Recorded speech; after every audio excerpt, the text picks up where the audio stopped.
All right, everybody. So today we are going to try to cover some really important information on, I would say, marketing claims that certain heat lamp, quote, near infrared saunas will claim. And they are very much, I think, to the definition, a scam as far as the claims they're making and the benefits they're claiming. So again, it's not a clickbait title. I'm trying to be accurate that I'm not saying that infrared sources of energy don't help the body in some way. I'm not saying that. I'm just saying, because I really actually I feel like a wide variety of infrared sources, be it the sun or whatever, even a space heater, could potentially have some benefits. Infrared is all in all very therapeutic for the body. However, if you are seeking a near infrared sauna, okay, that's branded that way, that uses bulbs like this, and there's maybe 3 brands, there's probably, who knows, a 4th brand by now. I've been in this industry 10 years, a little bit longer than that. I was around when the first near infrared, let's say, saunas came out with these sorts of bulbs and offered it. It actually all started with Dr. Wilson, who you can look up. And then a couple companies were like, hey, this is a pretty good idea. Let's try to compete with the other sauna companies. And that's kind of how it all began. Way back then, those sauna companies they were selling their tents with bulbs for like $400, $500, whatever it was. Then they started to get endorsements from health people, affiliates, right? Some health people go on podcasts, go to health conferences, and just slowly increase their price point so they could fill their cubicles in their office and pay all these people, their sales reps. And that's why we have that higher price point today. Nothing has changed with these couple brands, just so you know, in the last, whatever it is, 8 years, 6 years, I forget when they came out. But nothing has changed except for their price. These bulbs are, you can get the 250 watt ones, and they're very affordable, and you can pretty much get a camping tent and get some reflective liners on the inside and call it a day, and spend $200. Just FYI. Now, I'm not advocating actually that these bulbs are really the best way to go when it comes to sauna. And also when it comes to light therapy benefits. So please just listen to my words right here. I will go through a few pictures here on the screen to keep it more interesting. But this information you will not really see, barely anybody touching on. And it is very scammy. So let's just get into the meat of it. So there's a couple near infrared sauna bulb companies. And they try to portray their equipment as a mix between the benefits of a sauna and infrared sauna, so both traditional and infrared, and also light therapy. Photobiomodulation is the proper term, photobiomodulation therapy. It's been around 25 plus years, close to 3,000 studies, photobiomodulation with lasers and LEDs, mainly lasers, okay? Not heat lamps. Okay, but they liken themselves to a light therapy device, like a sauna also, an infrared sauna, and that is how they're trying to market near infrared saunas. Okay, so it's a smart move, if you're just trying to gather attention, because they're trying to ride on the traffic and keyword and brand or product recognition of those other niches and say, hey, we got it all, right, with these bulbs, when really that's not the case at all. So let's get into, I guess we could call it marketing that's backed up by bad science when it comes to near-infrared sauna companies. Okay, so one of the leading brands who's secured basically the greatest brand recognition and most endorsements from health educators, let's just say, people with big followings and audiences. They, on their website, will cite, different benefits that you can get with only a near-infrared sauna, right? That's the way they made it appear. But so they'll have a bunch of different studies. So let's cover each of those. Okay, so just initially show you how, misleading it is, I guess you could say, to put it mildly. So, hey, when you get a near-infrared sauna with these heat lamps, you too can get this benefit. Okay, so this was under their detoxification benefit. Sauna use, lifestyle practice to help with lifespan. As you can see and read here, it's amazing. Saunas are awesome. Okay, but hold on a second. And by the way, this really is actually a good article. I will put a link, by the way, to all of these studies that are mentioned because they're good to read. But so when we get on here, all I want to show you is this right here. Okay. When they talk about sauna bathing, okay, and this is kind of more like a meta study, 113 to 212 degrees, all right? And generally, though, if you look at more sauna studies, you will find that the more intense, and I'd say, 140 plus and hotter, and there's both infrared studies that are obviously at a lower cabin temp, and then there's traditional saunas, right, that are at a higher temperature, 170 degrees, 180, 190, okay? And as you can see, it goes to a maximum of this. That's more traditional sauna. But usually the more stress response, or at least mid to higher, you're going to get more heat shock proteins and just a greater growth hormone peak and just all sorts of stuff. It's a greater stress on the body, so the body has a stronger adaptation, which is generally found to be a good thing, okay? Although, yes, for sure, even at lower temps, you can still get some benefits, which is nice, okay? Bottom line is this, though. We're talking about traditional saunas here, and we're talking about infrared saunas, okay, with either ceramic emitters. Most of the infrared saunas studies have been done with, quote, carbon emitters, okay, as they go by that, right? Certain types of heaters, all right? And then again, the traditional saunas are just either like the rocks combined with an electric space heater sort of thing. It's a convection heater, and it gets very hot. So all those studies and the meta studies and everything, it's all true. It's great. We've known about it for decades. However, the problem is when a heat lamp sauna with a tent is trying to claim that you can get those benefits with their setup. That's the problem. Okay, there's no connection there. They haven't made or proven any connection there. It's a very, very different, it's just a very different setup. When your body knows if it's inside of a room that's 190 degrees, okay? So there is intelligence in your body to recognize that, okay? And then when you're if you've ever tried sitting in front of these heat bulbs in a tent, it definitely does not feel like sitting in a 190 degree sauna, okay? So your body's going to go through a very different adaptation response. Bottom line is I'm just trying to portray a very simple logic here. Heat lamps, sitting in front of them in a tent, not the same as a traditional sauna and not the same as an infrared sauna. Okay, if you agree with that, then therefore all these benefits associated with traditional and infrared, we cannot just say that these are now all achievable by sitting in front of heat lamps. That's not how it works. That's not how science works. Next one, they're like, well, these heat lamp, near infrared saunas are great for like all these mental benefits, right, in the brain. So then they cite a low level laser. Okay, so this might be in the milliwatt range. I'd have to look at the studies. There's actually a lot of laser studies now on transcranial. Okay, so that's when they're shining laser diodes, semiconducting gas laser, it's coherent beam of photons, into the cranium. And they've done studies for brain conditions for red light, red spectrum, and then also for near infrared, but specifically in the 800 nanometer and in the 900 nanometer. Okay, and it's a specific wavelength when they're doing the studies. Okay, so then you can maybe see different sorts of benefits. They've done it transcranially. They've done it intranasally as well. If you've seen devices like that, I have some reviews on that. And this has also been done with not just LEDs, but a lot have been done also on, in this case, as you can see in this study, and there's many more, with lasers. Okay, so this is the field of photobiomodulation, and it's really amazing. Okay, but the specs of these devices, the types of devices there, LEDs, lasers, whatever, they have, that's, again, there's no direct correlation or relevance to a heat lamp. A heat lamp is in a completely different category and classification.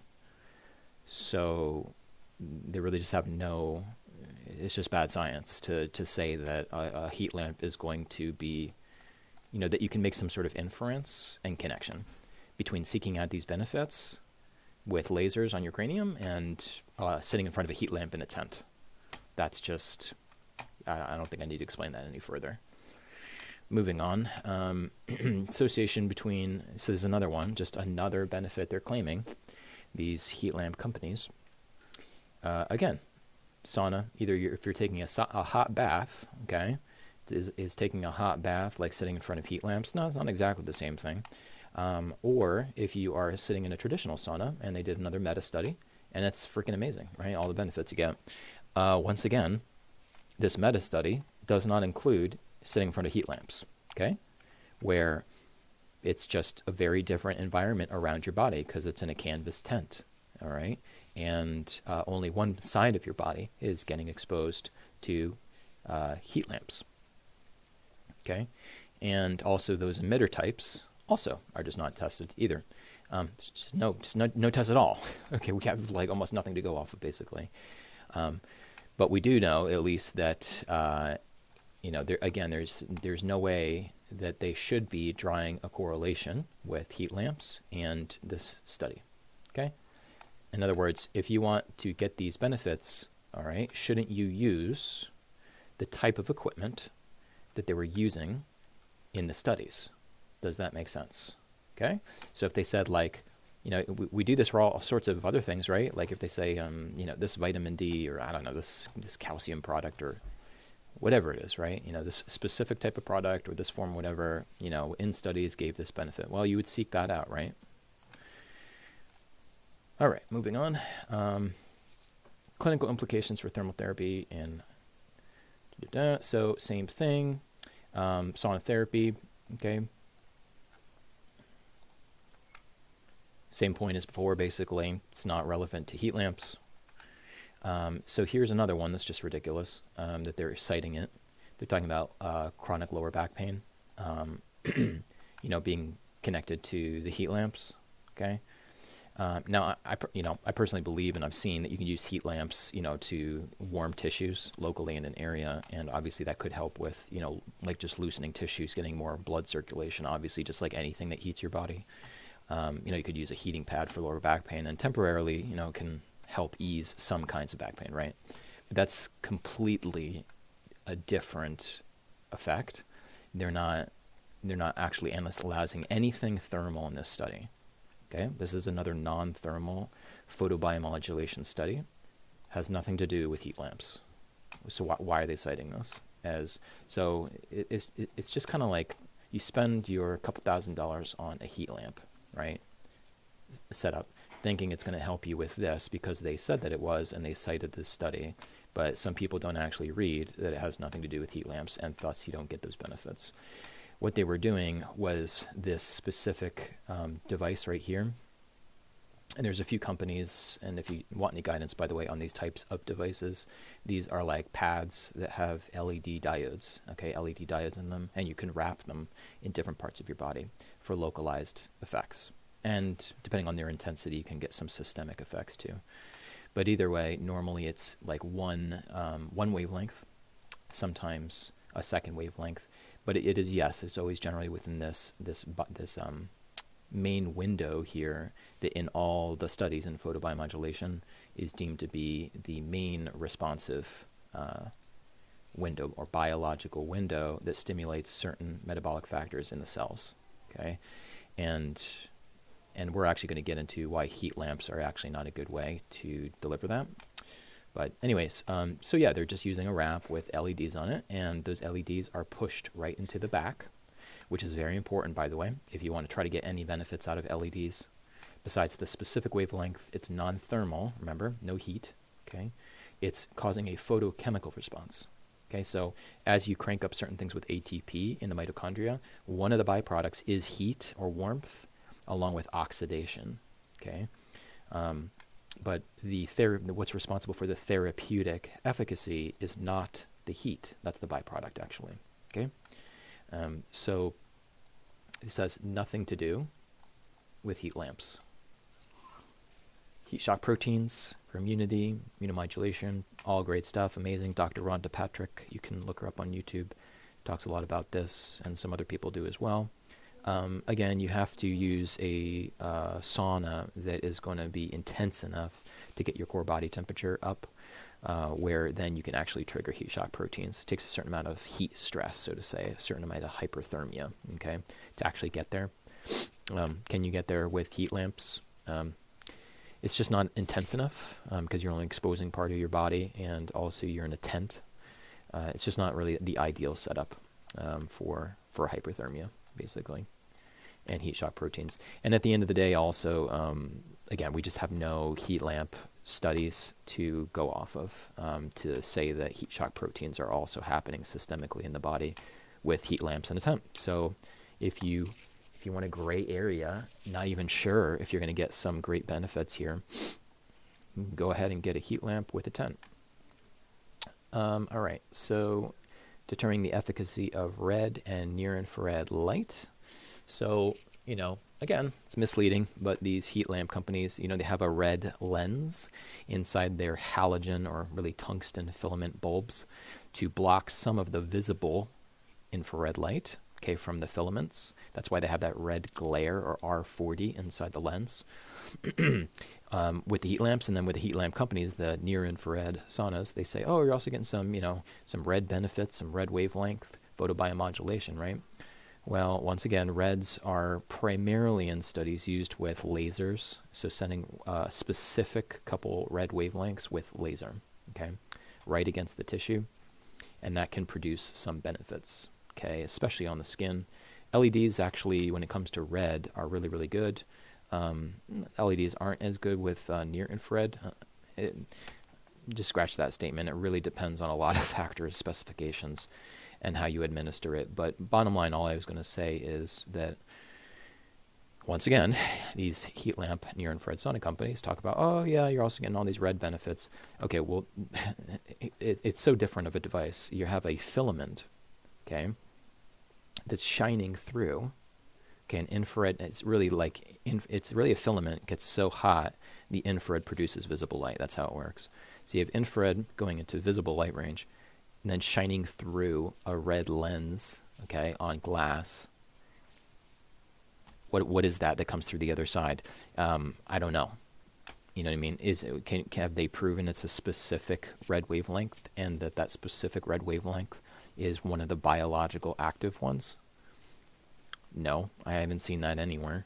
But what I have seen is specific semiconducting gas diodes in lasers and LEDs of specific, red wavelength, administered in a certain fashion, and also specification and power density, meaning how many milliwatts per centimeter squared also is being delivered. So yeah, again, this isn't relevant, or we can't draw any conclusions as far as heat lamps, if that has anything to do with this. Endocrine benefits, again, most of that is all done with traditional saunas, in this meta study. Shining light on the head, another, photobiomodulation using, let's see, it didn't really say here, LEDs or lasers. Yeah, lasers, low-level laser. It's amazing stuff. It really is exciting. But once again, they're using lasers, completely non-applicable to the administration with heat lamps. And lastly, they claim more benefits, but again, we already went over this one's duplicate. And so this is a very good article, by the way, right here on Juve. Juve is a company that makes some LED infrared panels. So they're not the only company, by the way. There's Mito Light, Platinum Lights, and a couple more. And I sell many of these. I really sell so many different things. I sell also those red and near infrared beds.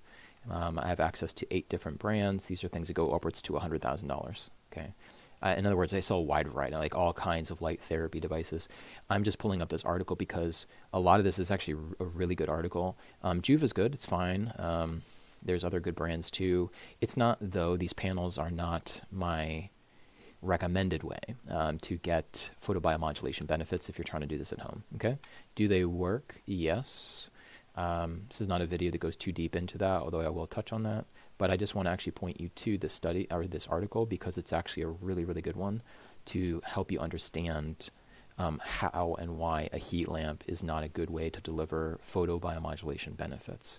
And LED definitely is a step in the right direction, although my further critique on the LED panels is that LEDs are incoherent light versus a laser, which is coherent beam. So you have a lot of scattering of light, and much in the way actually a heat lamp works. And also the distance that you are from these panels is really not, according to studies with LEDs and photobiomodulation, and then also lasers, that's just not it's not a good way to get the benefits. You really have to have LEDs right on top of the skin, because most of it gets scattered at a distance, and then also because it is incoherent, your depth of penetration and really getting it through the dermal layers is very poor. A lot of it gets reflected. So really, if you're going to do LED therapy, you really want to have like a mat or wraps, or there's other ways where you can get it right on top of the skin. So actually, some of the critique in this article, when they talk about how, at a lamp, these heat lamps, to be at a safe distance of 18 inches or further, you're not going to really get much benefit at that distance. I agree with that point. And then, but funny enough, the LEDs they are better at a distance, but I would still disagree and say that they're not therapeutic enough. LEDs at a distance. Okay. And so with LED panels, they do advise you also to be at a fair distance from them. But anyways, so 600 to 660 nanometers, right? These are the most studied biological. And again, they looked at the entire infrared spectrum with photobiomodulation, and they really found like a key range. Okay. And it's not just this, by the way. They're being intentionally a little narrow in this article. It should also include the 900 range. And we're even actually seeing with some lasers about up to 1064, a 1064 nanometer diode also being pretty good too. So it's about really like 800 to 1,000 nanometers is good. And then we're actually going to show down here in a second the actual peak, okay, with the heat lamp. So heat lamp, see that 700 right there. Okay. Again, that is more red. Okay, just so you know, that's actually visible red when you're down here, and they're actually showing a heat lamp as it peaks. In other words, more of its energy is coming around here, or around here, I should say. So, as the point that I made before with the heat lamp, is that the red is a red lens. So a red lens on a bulb, okay, on a filament bulb, that's just not the same. It's very difficult. I don't think there's even been any studies at all, any research, but that's very different than delivering a red wavelength that's tuned, okay, a specific red wavelength through a diode, through an LED or a laser, okay. So yes, there is a percentage of that heat lamp energy that is a portion in the red, but we don't actually know if that's therapeutic at all. So I just want to put that out there, that it's a completely gray area, big question mark, okay. So if any heat lamp or near infrared heat lamp companies saying, hey, we got some red and whatever, just realize they can't back up anything behind that. Then we also get into the in-between here, which is like the 700. 700 they found with really the best photobiomodulation research around lasers. 700 is not great. You generally will, both red and actually up to even 700s, it interacts a little bit too much with water, actually. So that's what they found in photobiomodulation studies. If you get on the near infrared sauna sites, they actually say the opposite. They say, oh, our bulbs are great, they just bypass all the water, and that's not true. So like right in this range here, which is a good chunk, or at least a portion, it's actually going to be interacting a lot with water. Okay, once you get up to like the 800 to 1,000 range, so it's right here. See how I'm drawing the width, or right here. Okay, so this little sliver right here, that is according to the almost 3,000 studies of photobiomodulation to be the best biological window to signal chromophores in the cells, cytochrome C oxidase, and the whole chain reaction of beneficial effects that happen, of which there's a gajillion studies, and it's absolutely amazing. But it's that little sliver right there, okay? Nothing else, okay? It's just that little sliver, all right? So you can even see just on that little sliver right there as the best biological window, the heat lamp, okay, its total energy, most of it is not really biologically useful. Pretty eye-opening when you look at it visually that way, okay? So, and to try to hammer the point home, Juve is kind of exaggerating this and being a little inaccurate. It's not really just, they're trying to make it as narrow as possible here, okay? And they're saying less than 2% of total energy, you know, heat lamps. It's actually a little higher than that if we include up to like 1,000 nanometers. So I'll give heat lamps the benefit of the doubt, and I'm going to say let's give them 6%, okay? But yeah, you know, when you say 6%, oh my God, it doesn't really sound so good, does it? Not when you go over to these near infrared sauna sites and they're like talking like, you know, these are near infrared, you know, bulbs, and it's going to give you like all this near infrared energy, when really it's just a tiny percentage that's actually in that range. So that's one problem, okay, that it's not really a large percentage coming off that bulb. Which again, remember, is really more of an infrared light. It's an infrared light bulb, visible, okay? So really only a portion of that is going to be within a certain range here. So that's one problem.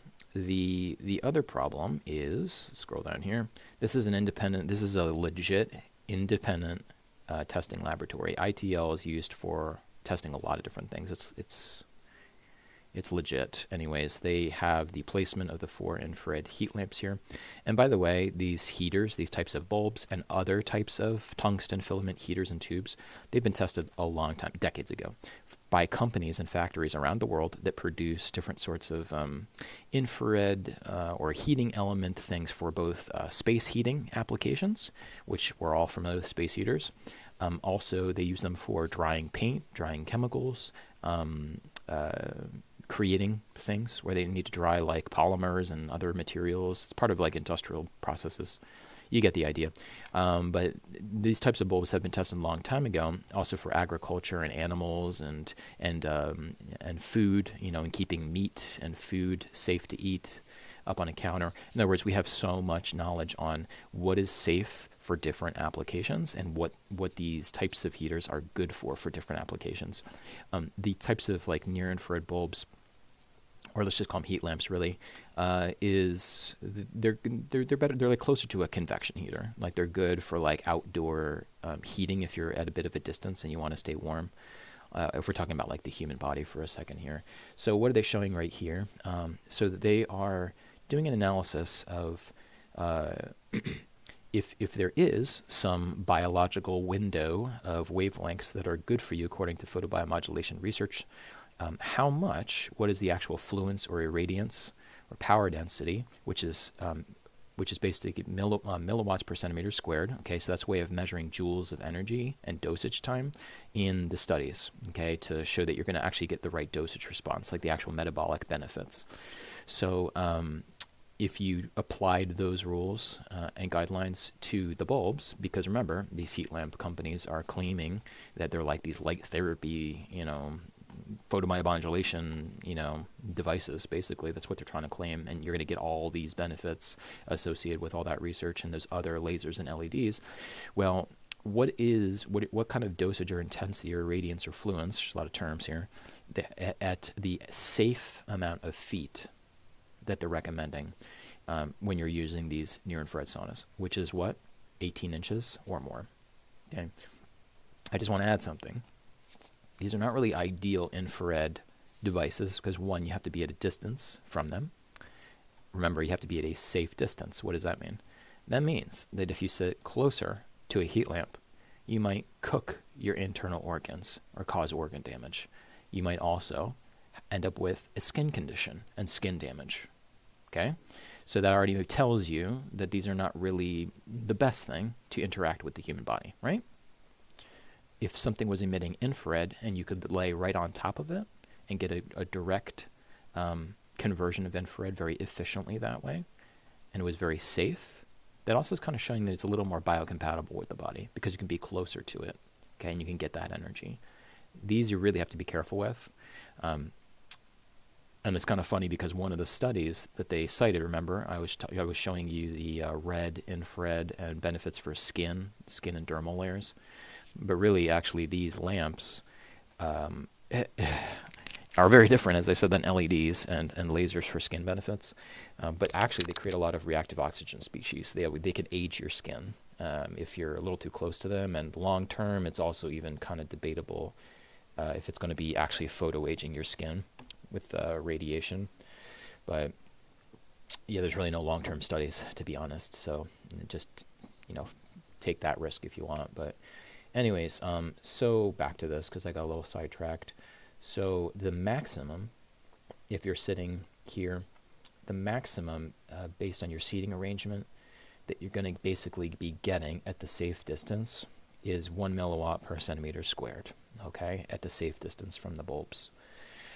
So these near-infrared companies are saying, hey, we're putting out this amount of energy, okay, in the near spectrum, and that amount of energy, as we've seen from photobiomodulation studies, gives you all these different benefits.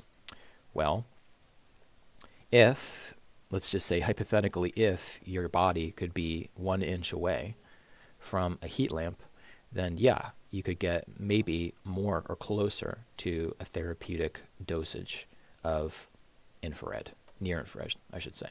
Okay, but since you have to be at the safe distance from these types of heat lamps, you will not get anywhere close to the amount of joules of energy that you need.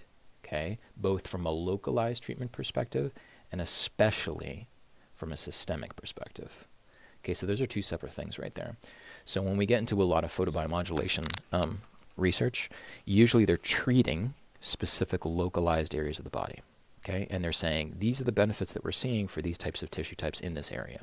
Okay, but when you're sitting in front of, so in other words, to then talk about like systemic health benefits with light therapy, near infrared wavelength or red wavelength, there's a lot of different equipment out there that is designed around that. But part of the design is that to get systemic benefits across your entire body, which is obviously a lot of organs, a lot of cells, a whole lot of stuff, right? That's much more than your elbow, right? And treating your elbow or your shoulder, you're going to need a lot of energy.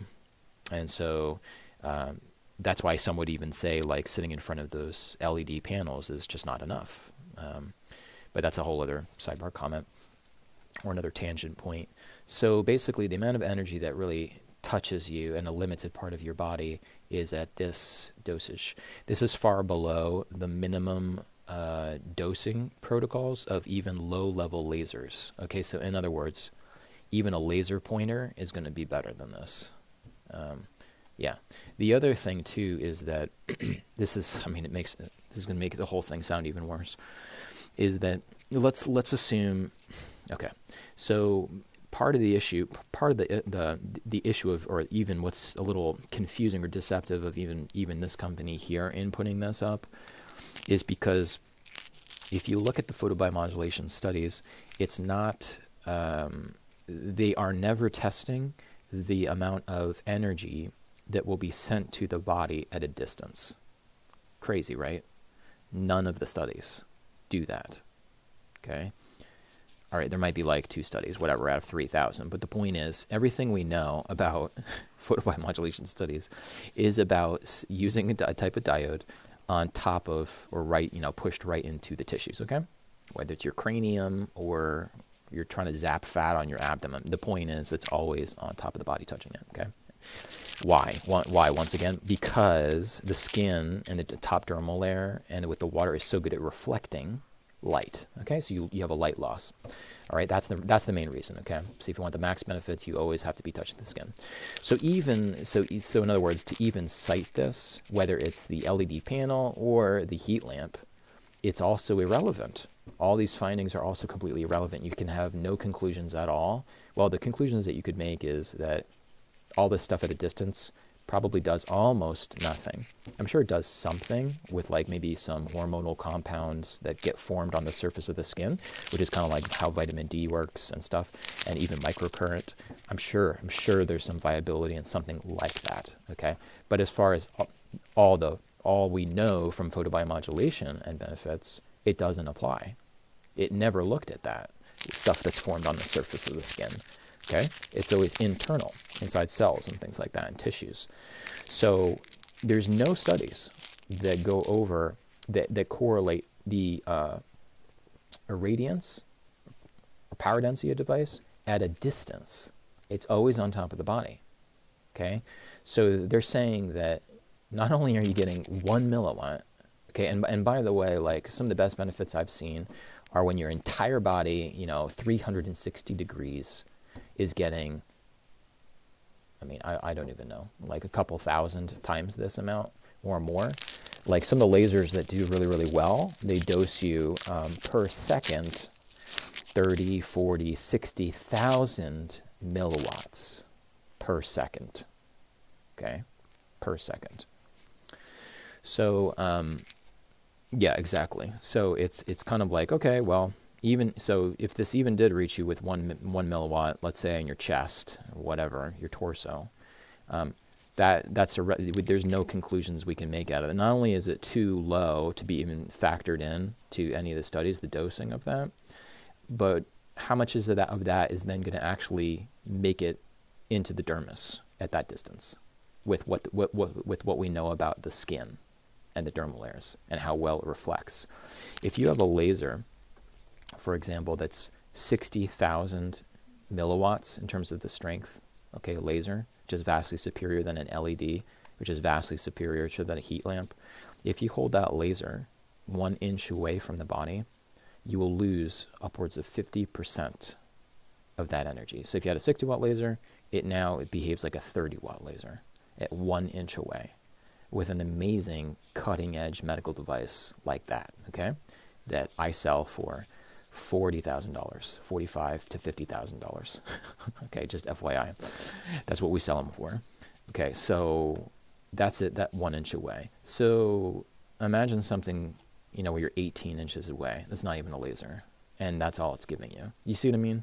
So you don't have to be super smart or know anything to realize that we can't conclude anything if this is actually going to give you any benefits in terms of light therapy from a photobiomodulation perspective. And based on everything I'm saying, it's so extremely deficient. Most likely it's going to do nothing, like almost nothing.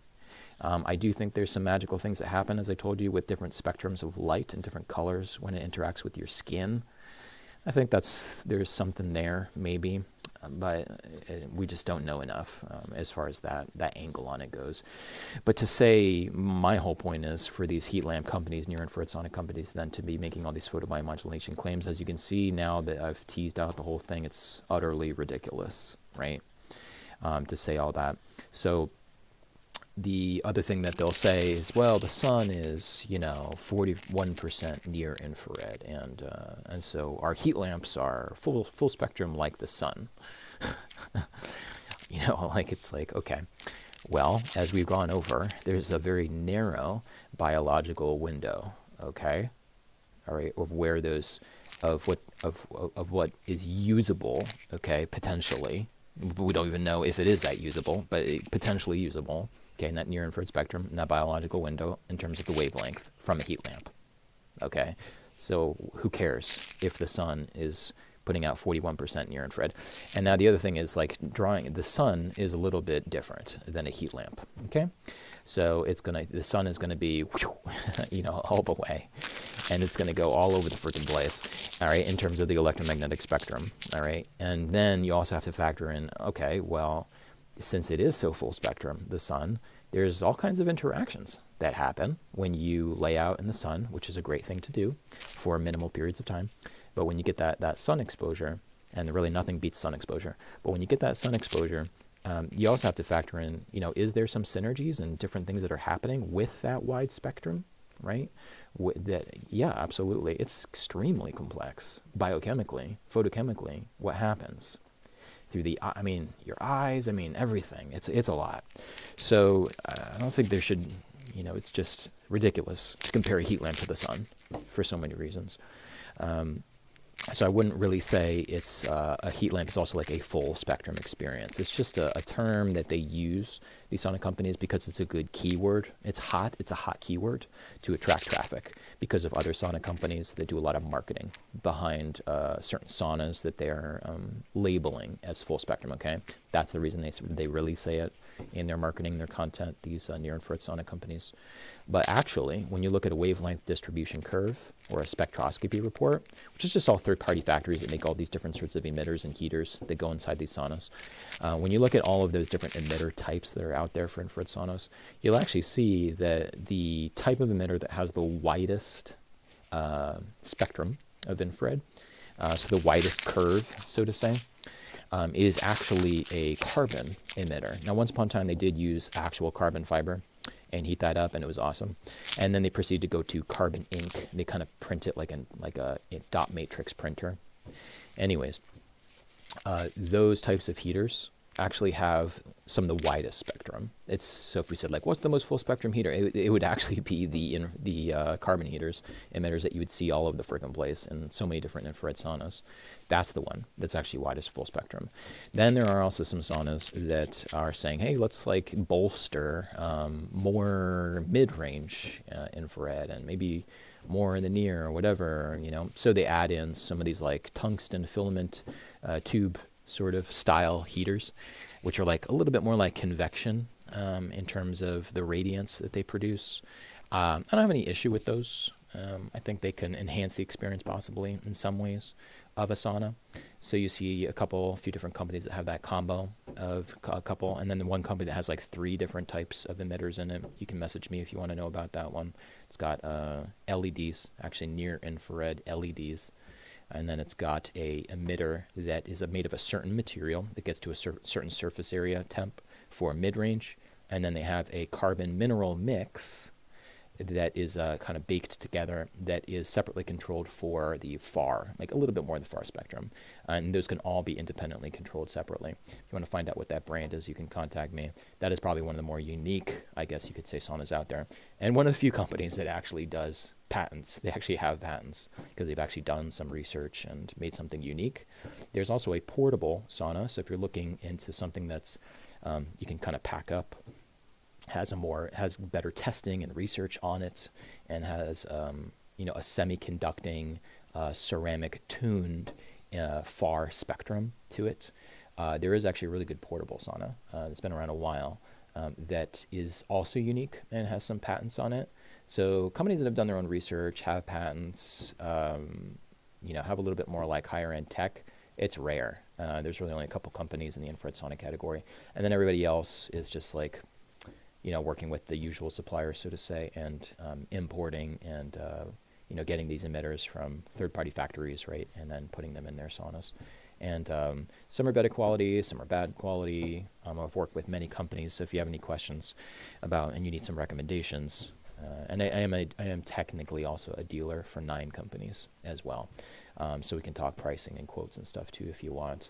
But there's just a lot here, as you know. There's even some saunas that, I think I already mentioned this, have tried to put like LEDs inside of their saunas. I've only seen it properly done one time by a company, because you have to, with LEDs, I would just be a little wary of using a LED panel, which has like a heat sink fan in the back, inside of a hot sauna, because those are not technically designed for hot environments. LEDs, to have proper longevity, need to be within like 140 degrees, 120. I can't even remember. It's somewhere around. No, wait, that doesn't make any sense. Yeah. It's basically around that temp range, but that's based on its existing heat sink fans to keep it cool in that range. But if it's in a hotter room, the fans can't work as well because it's already that ambient temp. In other words, it keeps the diodes at that temp or cooler inside of an existing cool room. Doesn't make sense. That's how they constructed it around the average room temp. But if you have in a hot sauna, you can compromise the LEDs. So there's really only one company who's designed LEDs for a hot sauna environment, just if you're curious. So I'd be very cautious to never bring in your LED panels as a separate standalone sort of product, right? Like a Juve or whatever. And inside of a sauna, that's not a good idea for longevity of those devices. You might also void the warranty as well if they found out. And there is a company that is, I think, marketing that now too. I'm trying to remember the name, for using them in the sauna. But again, when I looked at their panel, it was just the usual LED panel, not designed for a hot environment, which would be a little more complicated. You'd have to, it's more complicated to try to keep those LEDs cool, okay? So I think that's it for now. One last thing I will say about heat lamps is that When you're going for a hyperthermia effect, which is not even talking about like infrared for a second, but just the idea of raising your core body temperature, which, to make sure that you get a wide variety of certain benefits, that hormesis, stress adaptive response, right? So if you're going for that effect, you kind of have to think logically, like what is most efficiently going to warm up my core body temperature, right? So you can do it with the right infrared setup, where you're really surrounding the body efficiently and you're getting a lot of infrared on as much surface of your body, right? Because logic would just tell you that the more you're irradiating yourself, right, from every angle, the more efficient is going to be your ability to raise your core body temperature. So that's one aspect, okay?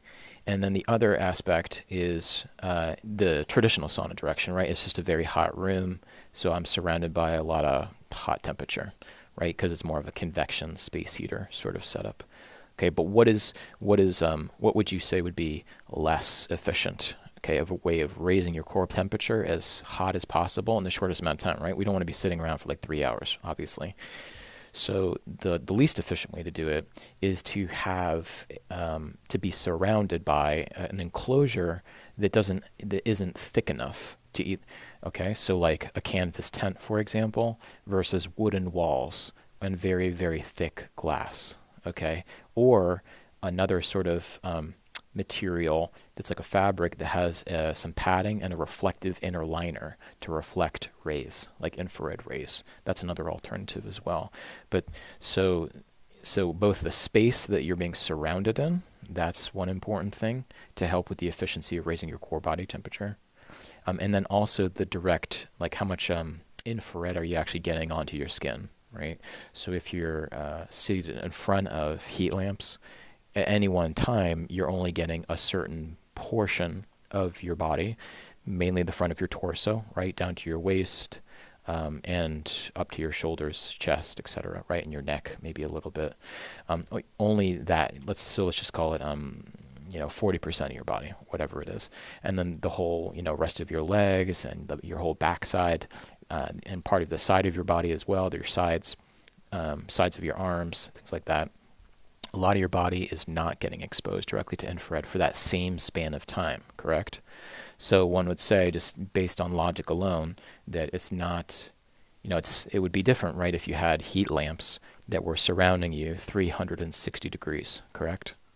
That would obviously be way more efficient in that same, 20 minutes, 30 minutes, 45 minutes, however long you're wanting to, you have set aside. So really you want to get as much exposure as possible. One way that I've seen out there with a good company, again, is reflecting it through across your entire body. Or the other way is if you're in a sauna, you're just making sure that you have infrared panels or emitters that are on all 4 walls. And maybe also coming up from your feet as well, or maybe the back of the calves, that's fine too. And if you want to take it a step further in that sort of setup, you can get an infrared mat. And an infrared mat you can actually sit on, so you're getting your underside exposed as well. If you have any questions on this, and you can reach out to my email address anytime. And my email address will be in the description box below.